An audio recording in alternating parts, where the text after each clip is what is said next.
Tezliklə Trump marşrutu ilə bağlı böyük hadisə olacaq. Ermənistan tamamilə yeni iqtisadi inkişaf mərhələsinə daxil olur. Bu, Ermənistanla Azərbaycan arasında formalaşmış sülh prosesi nəticəsində mümkün olur. Axar Az Teleqraf və istinadla xəbər verir ki, bunu Ermənistan baş naziri Nikol Paşinyan deyib. O qeyd edib ki, yaxın zamanda Trump marşrutu və ya TRIP layihəsinin işə salınması ilə əlaqədar böyük hadisələr gözlənilir. Bu layihə Ermənistanı faktiki olaraq blokada vəziyyətindən çıxarır. Bugün də Ermənistan blokadanı müəyyən dərəcədə aradan qaldırıb, çünki bildiyiniz kimi Azərbaycan ərazisi vasitəsilə Ermənistana dəmir yolu ilə yük daşımaları həyata keçirmək mümkündür və davam edir.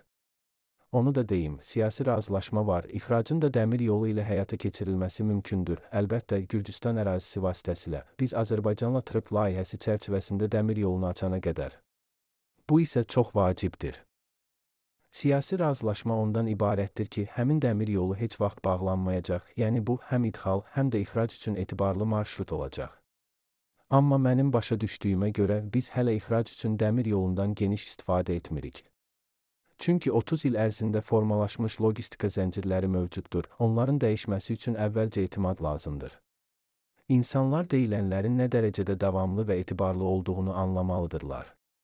İkincisi, logistika zəncirləri dəyişməlidir, çünki yük maşını ilə düşünmək ayrı şeydir, vaqonla düşünmək isə tamam başqa, Paşinyan vurğulayıb.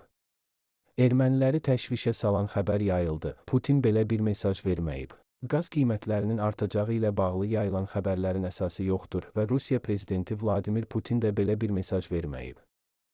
Global Info az xəbər verir ki, bunu Ermənistan parlamentinin sədr müavini Ruben Rubinyan deyib.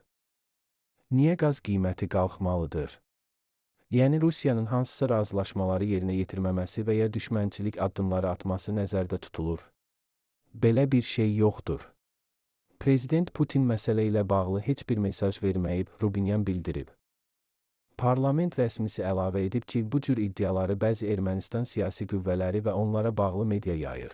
Xatırladaq ki, Vladimir Putin Moskvada Ermənistanın baş naziri Nikol Paşinyanla görüşü zamanı Avropada qaz qiymətləri ilə müqayisədə Rusiyanın Ermənistana daha ucuz qaz satdığını vurğulamışdı.